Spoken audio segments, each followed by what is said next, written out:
Hello दोस्तों, good afternoon. कैसे हो? आयंस हिस्ट्री में आपका स्वागत है। मैं पाटिल मैम। हम पढ़ रहे दोस्तों वर्ग एक हिस्ट्री के लिए। तो टॉपिक था भारत में दिल्ली सल्तनत। मतलब भारत में दिल्ली सल्तनत, तुर्कों का आक्रमण, मुगलों का आक्रमण पढ़ लिए थे। तो अपन पढ़ेंगे दिल्ली सल्तनत।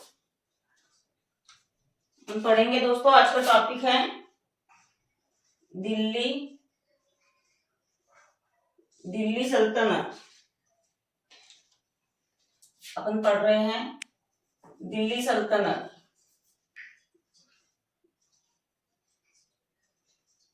दिल्ली सल्तनत।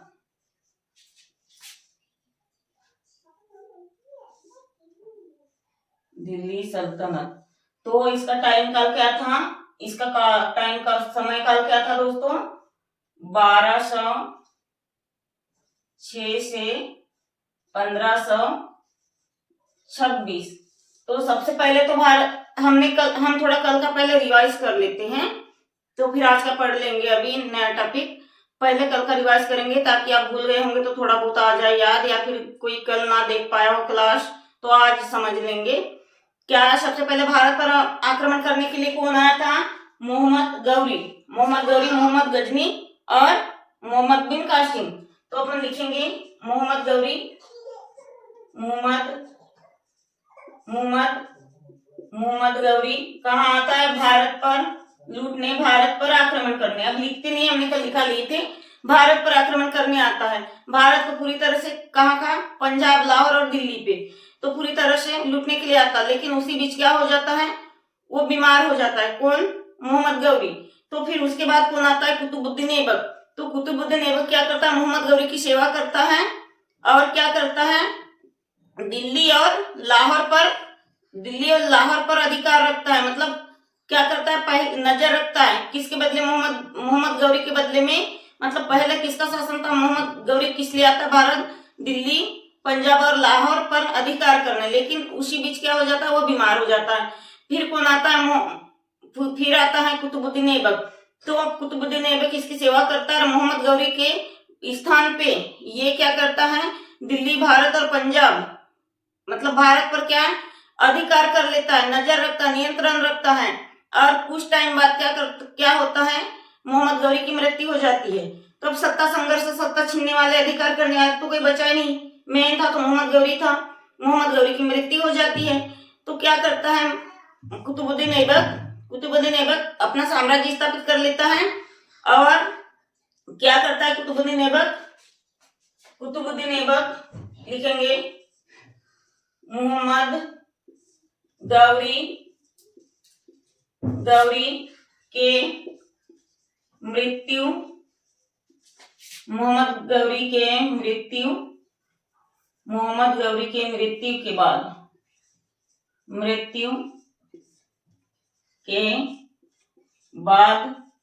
ये ऐबक, कुतुबुद्दीन ऐबक नहीं लिखती, ऐबक ही लिख देते, ये समझ जाओगे।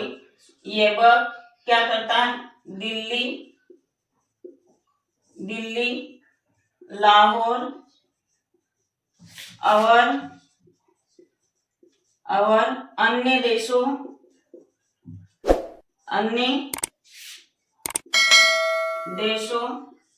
पर अधिकार कर लेता है और क्या करता है? पंजाब को जीत लेता है और पंजाब को जीत लेता है। अपन ये इतना कल पढ़ लिए थे, लेकिन थोड़ा जल्दी रिवाइज कर लेते हैं। क्या करता है? पंजाब को जीत लेता है। और उसके बाद क्या होता है? पहले अपन कल का थोड़ा पांच वंश पढ़ लेंगे, जब ये आप लोगों को समझ आएगा। हम पढ़ रहे हैं दिल्ली सल्तनत।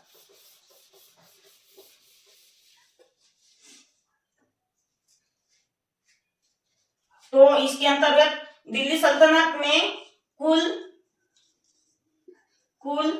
पांच वंश रहते हैं। तो हमने पहले ट्रिक आज इसीलिए समझा रही हूँ क्योंकि कल कई लोगों ने नहीं देखे हों, तो आज समझ जाओ, ठीक है। तो इसकी ट्रिक है गुलाम गुलाम खिले तो सांस लो। गुलाम खिले तो सांस, गुलाम खिले तो सांस लो। गुलाम खिले तो सांस लो। तो पहला है गुलाम से गुलाम वंश, गुलाम वंश, गुलाम वंश। दूसरा है खिलजी वंश, दूसरा है खिलजी, खिलजी वंश। तीसरा है तुगलक वंश, तुगलक, तुगलक वंश, तुगलक वंश। और चौथा है सैयद वंश, सैयद वंश। पांचवा है लोदी वंश। सांस लो, लो से लोदी वंश। हमने इतना, इसका टाइम काल भी हमने पढ़ लिए थे। हमने इसका टाइम काल लिख देती हूँ। इसका टाइम काल है 1206 से 1290, 1290 से 1320, 1320 से 1414, 1414 से 1451 और 1451 से 1526। ये हमने कल भी पढ़ा था, लेकिन आज थोड़ा रिवाइज कर लेते हैं, क्योंकि कल यदि किसी ने क्लास ना देखा तो आज समझ जाइए, इसलिए मैं रिवाइज कर रही हूँ। आ गया इतना समझ में? ये क्या है, ये पूरी ट्रिक के साथ इतना याद कर लोगे, ये बहुत इंपॉर्टेंट है, बहुत इंपॉर्टेंट है। ठीक है, तो सबसे ज्यादा टाइम पीरियड किसका था? खिलजी वंश सबसे ज्यादा ये था खिलजी का, सबसे कम था तुगलक वंश का। इतना हमने कल पढ़ लिए थे दोस्तों, स्क्रीनशॉट ले लो। ये अभी समझाना जरूरी नहीं था, लेकिन मैं सोची कई लोग ऐसे हैं जो कि कल यदि क्लास नहीं देखे होंगे तो आज समझ जाओ। थोड़ा पहले इसको समझेंगे तभी अपन मुगल वंश, तुर्क वंश देखेंगे तो ही आपको समझ में आएगा। मैं इकट्ठे चालू कर दूंगी तो आप लोगों को समझ में नहीं आएगा, इसलिए मैं थोड़ा रिवाइज कर ली। तो अपन यहाँ से पढ़ेंगे 12 से 6 से कहाँ तक के, लास्ट तक 26, 1526 तक के, 1526 तक मतलब पानीपत के युद्ध तक के पढ़ेंगे। आ गए इतना समझ में दोस्तों? स्क्रीनशॉट लेना होगा तो ले लो, वरना कल भी लिए होंगे। ठीक है,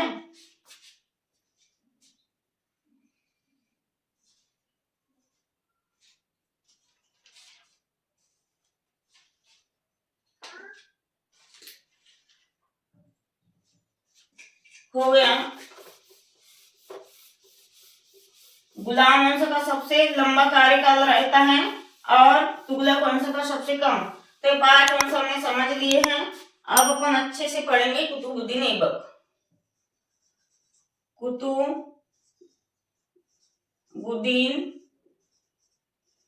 कुतुबुद्दीन ऐबक, ये बक। आ गया इतना समझ में? तो इसका टाइम पीरियड क्या है?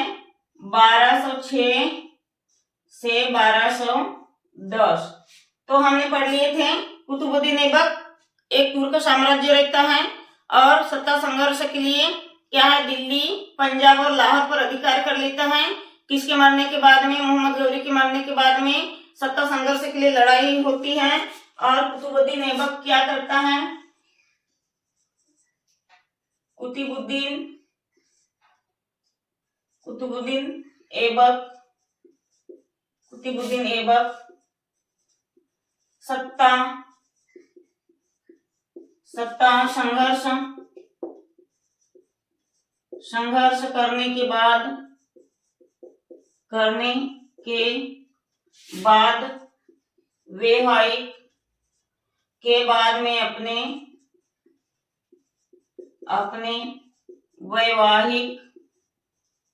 वैवाहिक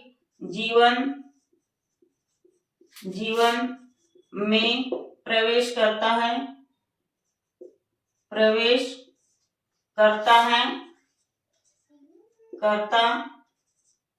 है, इसको भी लिख लेते, कल भी लिख दिए थे। और यल्दोज की एल्दोज की पुत्री से शादी करता है और शादी करता है। ये इम्पोर्टेंट नहीं है, किसी से भी शादी करे, शादी करता है, लेकिन अपन लिख लेते हैं शादी करता है और अपनी बहन की शादी कुबाचा से कर देता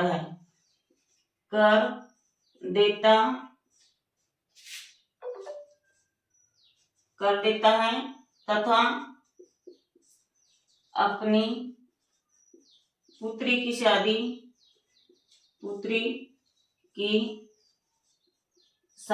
इल्तुतमिश से कर देता है।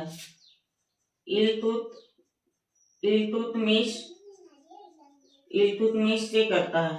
ये इतना इम्पोर्टेंट तो नहीं है, लेकिन स्क्रीनशॉट लेना होगा तो ले सकते हो, अपन लिखा दिए है जो बता था तो ठीक है।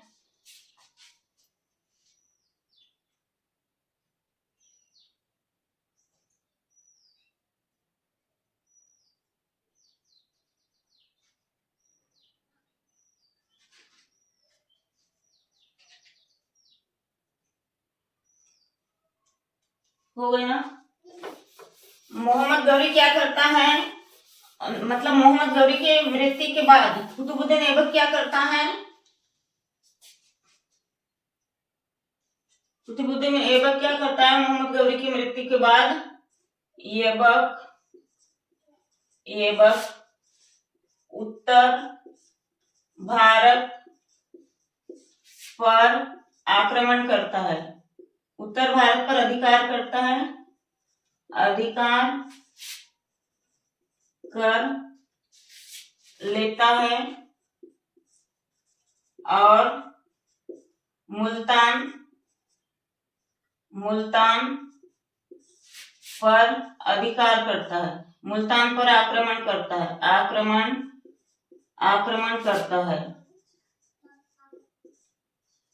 अब कुतुबुद्दीन ऐबक का कोई सत्ता संघर्ष करने वाला था नहीं, कोई कहने वाला बोलने वाला था नहीं, क्योंकि जो सबसे बड़ा था मोहम्मद गौरी वो मर चुका था।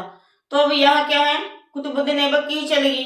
कुतुबुद्दीन ऐबक क्या करता है, मुल्तान पर भी आक्रमण करता है, संपूर्ण उत्तर भारत को अपने अधीन कर लेता है और मुल्तान पर आक्रमण कर लेता है। आगे इतना समझ में। दिल्ली में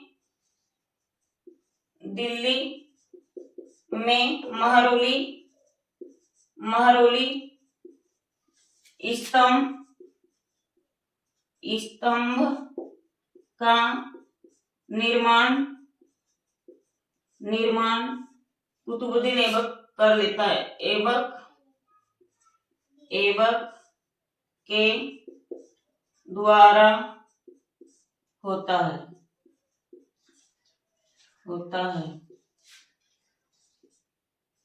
और क्या करता है, अढ़ाई दिन का झोपड़ा, अढ़ाई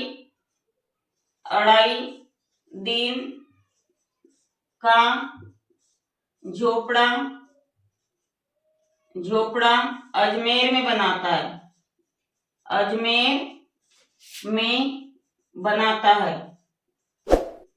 बनाता है। और क्या करता है, लाल पत्थरों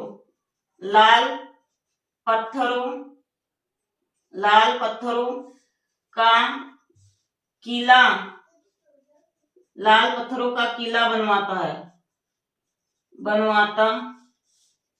किसकी याद में? अपनी काकी की याद में, अपनी काकी की याद में। आ गई तो समझ में। कुतुबुद्दीन ऐबक क्या करता है, मुल्तान पर अधिकार कर लेता है, संपूर्ण उत्तर भारत को जीत लेता है, अधिकार कर लेता है, आक्रमण कर लेता है। और क्या करता है, अजमेर में अढ़ाई दिन का झोपड़ा बनाता है। अढ़ाई दिन का झोपड़ा कहाँ बनाता है? अजमेर में बनाता है। और लाल ईंटे मतलब लाल पत्थरों का किला अपने काकी की याद में बनवाता है। ठीक है, आगे इतना समझ में स्क्रीनशॉट ले लीजिए।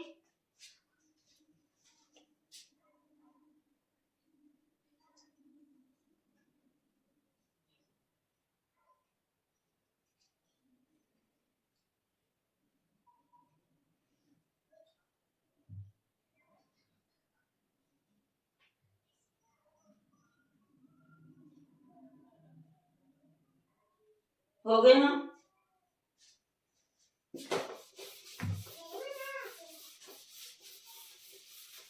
मोहम्मद गौरी क्या करता है?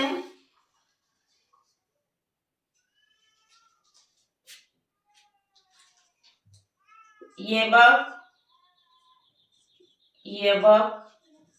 अपने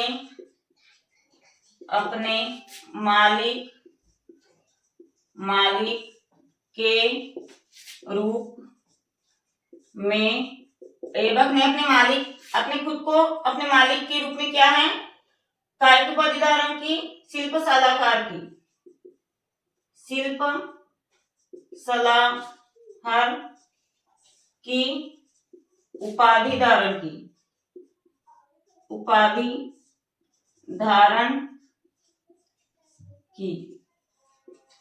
और क्या करता है?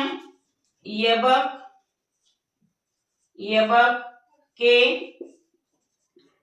हाथ में संपूर्ण सत्ता होने के कारण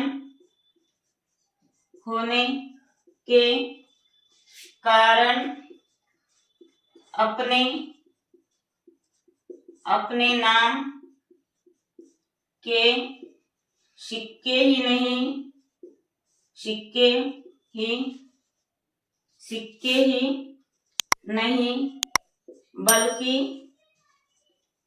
बल्कि खुदवा पढ़वाया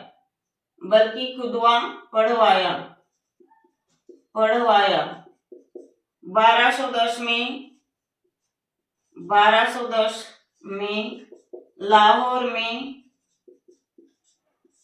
चौगान खेलते समय घोड़े से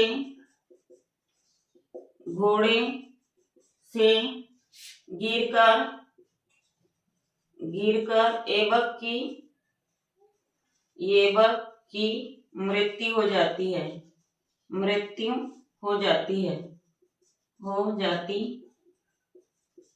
ये इंपॉर्टेंट है। क्या होता है? ऐबक अपने मालिक के रूप में शिल्प सहार की उपाधि धारण करता है। ऐबक के हाथ में संपूर्ण सत्ता संघर्ष होने के कारण क्या करता है? अपने नाम के सिक्के ही नहीं बल्कि खुदवा भी पढ़वाता है। ठीक है, और 1210 में, ये इंपॉर्टेंट है, 1210 में लाहौर में चौगान खेलते समय अचानक घोड़े से गिर की मृत्यु हो जाती है। अगर इतना समझ में स्क्रीनशॉट लेना होगा तो ले सकते हो।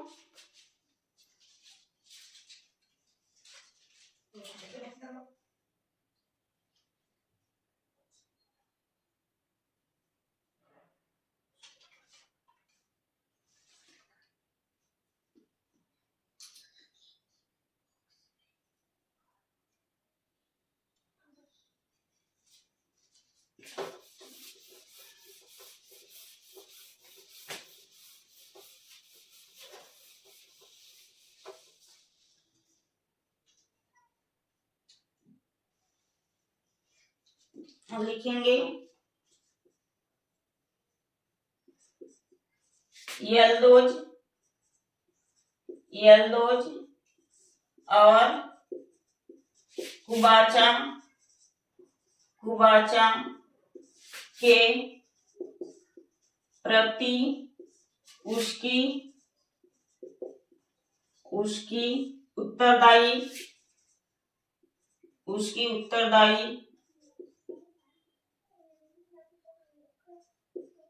उत्तरदायी नीति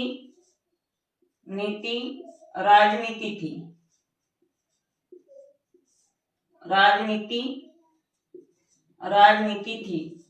अब मेन हेडिंग में लिखेंगे, मेन हेडिंग में लिखेंगे राजनीति, राजनीति चतुराई थी।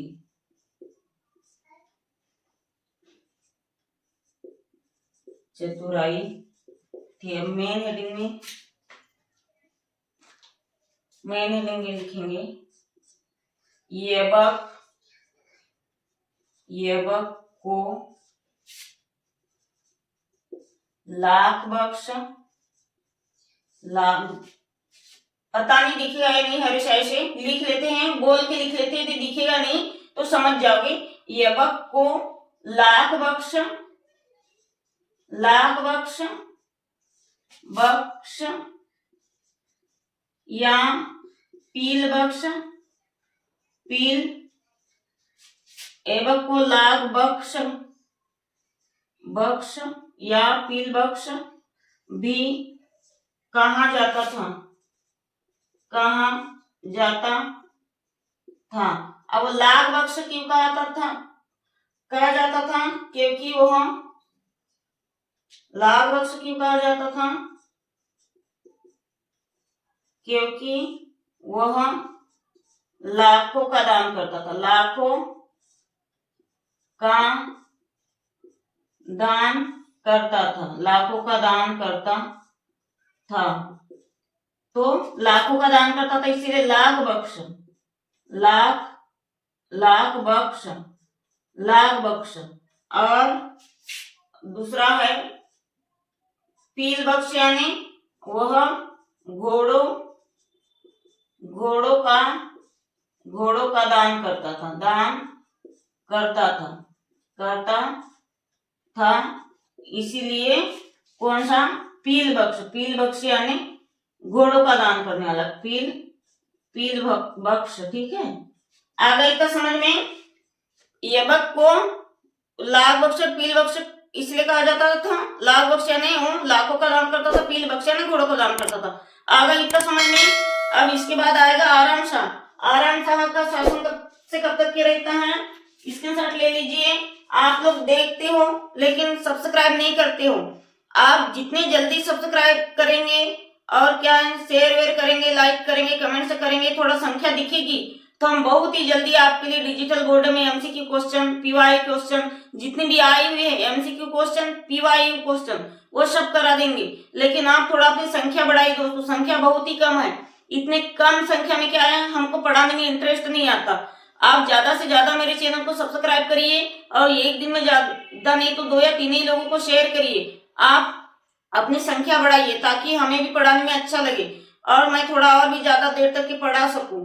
अब इतनी कम संख्या में हमें इतना इंटरेस्ट नहीं आता पढ़ाने का, इसलिए प्लीज मेरे चैनल को लाइक करिएगा, सब्सक्राइब करिएगा और थोड़ा शेयर वेयर मार दिया करिएगा। ठीक है, इसके साथ हो गया। लेके अब इसके बाद क्या है, कुतुबुद्दीन ऐबक का तो टाइम खत्म हो गया। कुतुबुद्दीन ऐबक क्या मृत्यु हो गई लाहौर में चौगान खेलते समय घोड़े से गिर के। अब आता है आराम शाह। कौन आता है? आराम शाह। आराम शाह, आराम शाह। तो आराम शाह का टाइम पीरियड क्या रहता है?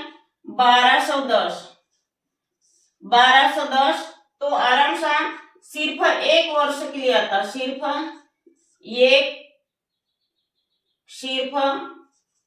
1 वर्ष के लिए, 1 वर्ष के लिए शासन करता है। आराम शाह सिर्फ 1 वर्ष के लिए शासन करता है। उसमें कौन आ जाता है? कुतुबुद्दीन ऐबक का पुत्र आ जाता है। तो क्या करता है कुतुबुद्दीन ऐबक का पुत्र? कुतुबुद्दीन ऐबक का पुत्र क्या करता है? ऐबक का जो पुत्र रहता है, ऐबक का पुत्र आराम शाह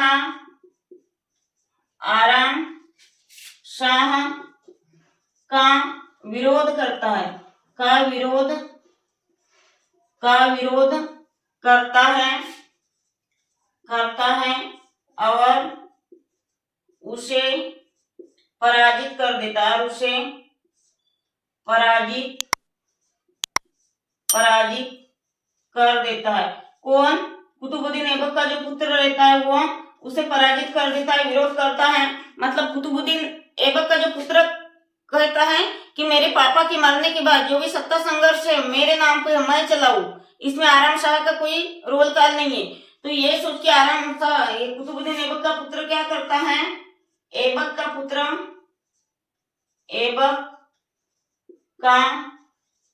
पुत्र किसको पत्र भेजता है, इल्तुतमिश को। अब ऐबक मतलब ऐबक का पुत्र इल्तुतमिश को इसलिए लेटर भेजता, पत्र भेजता है कि आराम शाह गद्दी पर ना बैठे, इसका विरोध करो। तो यदि उसका पापा रहता कुतुबुद्दीन ऐबक तो अपने पापा को बताता, लेकिन वो किसको भेजता है पत्र, इल्तुतमिश को। ऐबक का पुत्र इल्तुतमिश को पत्र भेजता है,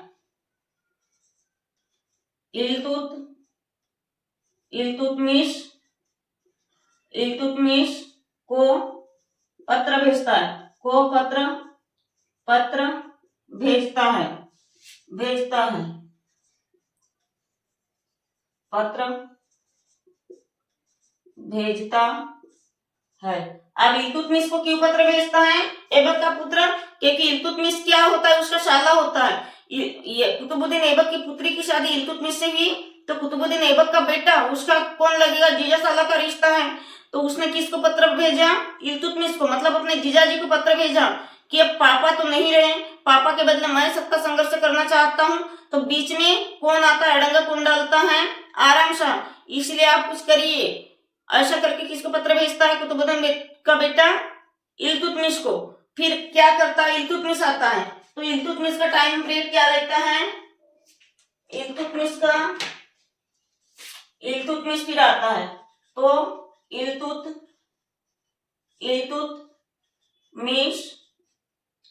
इल्तुतमिश का टाइम क्या काल क्या रहता है, 1211 से 1226। ये कब से कब तक के शासन करता है, पूरा 25 साल तक के, 25 वर्ष तक कौन, इल्तुतमिश।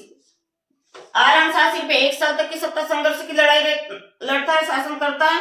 और इल्तुतमिश कब से कब तक के, 1211 से 1226 तक के पूरे 25 वर्ष सत्ता संघर्ष की लड़ाई लड़ता है और शासन करता है। कहाँ, भारत का क्षेत्र दिल्ली, लाहौर और पंजाब पे। आ गया इतना समझ में। अब आज के लिए इतना ही, आगे कल पढ़ेंगे।